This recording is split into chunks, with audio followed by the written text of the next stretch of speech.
placer conocerlos, escucharlas y sobre todo atender estas cuestiones que sí van a aclarar más lo que yo quería explicar. Comienzo por la pregunta 2, porque tu nombre no sé cuál es. Cecilia.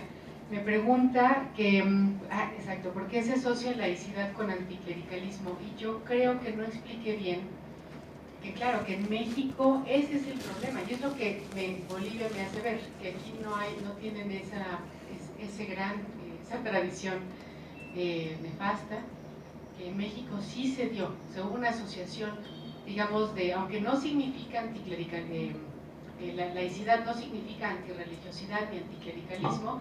En México, de facto, sí llegó a haber esta asociación y se empezó a vivir en la educación pública, tanto elemental como superior. Hay un fuerte anticlericalismo histórico que sigue presente, y es lo que, por ejemplo, hay un joven investigador llamado Adrián Cerón, y él está diciendo, bueno, pero es como algo de hace tanto tiempo, y hoy en día la sociedad ya cambió, pero sigue habiendo un anticlericalismo decimonónico, por ejemplo, ¿no? Y algo muy antirreligiosa, y sobre todo hubo algo que pasó también con una concepción de la ciencia muy particular en México, en donde se entiende la ciencia como opuesta a la espiritualidad, a la religión o a la fe. Entonces, por ejemplo, el magisterio es digamos, ateo, es un magisterio, bueno, a lo mejor lo esconde, es muy interesante. Mucha gente ha dicho, bueno, cuando voy a la casa de los maestros me doy cuenta que son guadalupanos, son muy creyentes, pero en el aula, fuera de su casa, ellos son militantes de la educación. Ahorita me retiro, Pero ya está digamos acabando. que el discurso que llega a Está predominar grabando. es una oposición tajante entre ciencia, conocimiento y religión, que para los jóvenes es muy contraproducente, porque los jóvenes llegan con su religiosidad familiar o de su denominación, llegan a la universidad y entonces como que ellos entran en conflicto, como diciendo, ¿por qué si yo quiero ser científico y quiero tener conocimiento, debo renunciar a mi fe? Los jóvenes están poniendo en cuestión justamente esto que se enquistó en la historia. Yo puedo hablar, por ejemplo, de mi familia, de mis papás. Por ejemplo, la familia de mi padre vivió el 68. Y ahí fue la liberación del catolicismo. Entonces los jóvenes se liberaron del catolicismo fuerte de lo que fueron mis abuelos, por ejemplo, en donde sí se practicaba un catolicismo de otra forma, ¿no? Que ya ahorita ya tampoco existe en esa forma, ¿no? Entonces esta generación se libera, tiene que ver con las izquierdas, con el marxismo, y no tiene que ver con Marx, porque Enrique Dussel ha dicho que Marx se llevó a la tumba el secreto de si era creyente o no. Dice, no hay pruebas de que él no creyera, pero el marxismo es ateo. Entonces en la universidad se crea, digamos, todo este entramado de los tratados. Quiero terminar con una frase de una compañera mexicana, a la que ella conoce Bolivia muy bien, y entonces cuando le dije que venía a Bolivia a hablar de esto, y me dijo, pero acuérdate que en México la laicidad es dogma de fe, y yo me moría de la risa. Eso lo dicen varias personas, o sea, en México es dogma de fe, como diciendo, ya es un nuevo dogma, en ciertos espacios ahora, no en todos. Entonces agradezco mucho la pregunta porque me permite aclarar esto que no aclaré bien, y sí, en donde lo que estamos viendo en México es un espacio dogmático, ¿no? Que ya no tiene que ver, que es exclusivo además, ¿no? Y cuando yo entrevistaba estudiantes y me decían, es que no tengo tema de tesis porque quiero trabajar sobre religión, tengo miedo de decirle eso a mis maestros, yo decía, bueno, entonces, ¿qué tipo de ciencia vamos a hacer, de ciencia social, cuando los estudiantes están en pánico?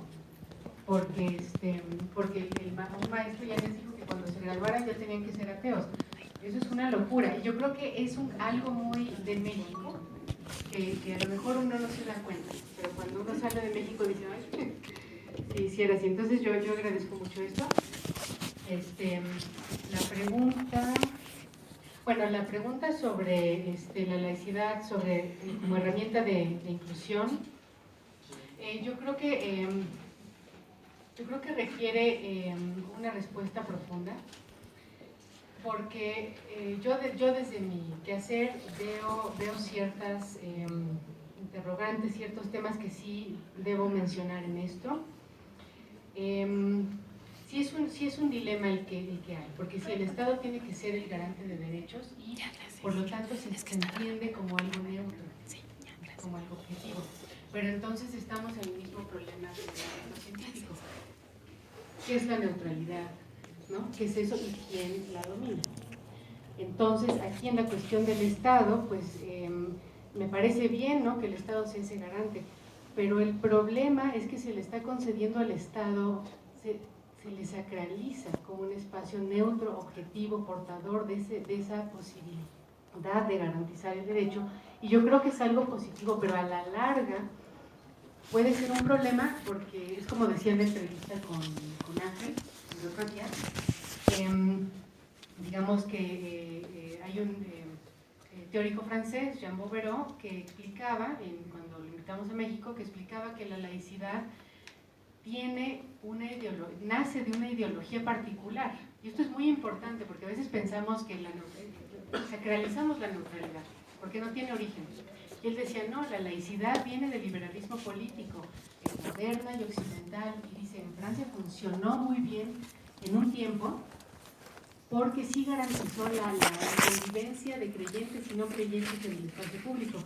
Pero dice, cuando la laicidad se vuelca sobre sí misma y sacraliza su origen, que sí lo tiene, ahí es cuando empiezan los problemas, y yo creo que tiene que ver con el problema de México, que se sacraliza, ese origen de la laicidad. Entonces, esa neutralidad yo propondría que no existe, y solamente lo comento porque creo que es algo que de pronto es un problema. O sea, es algo que sí funciona, ¿no?, el Estado como garante, pero creo que en ciertas situaciones puede ser un problema cuando ese Estado se autosacraliza, ¿no? Entonces, bueno, sería mi respuesta a la pregunta 1 de si los gobiernos, si es importante que los gobiernos tengan una relación con las religiones o iglesias para gobernar. Bueno, no soy especialista en este tema, esta pregunta a mí me queda grande, pero pues yo creo que sí, porque por ejemplo, es lo que en México se preguntaba mucho de las izquierdas. Por ejemplo, ¿cómo van a gobernar con un discurso tan ateo? Esto era en los 80s, 90s, ¿no?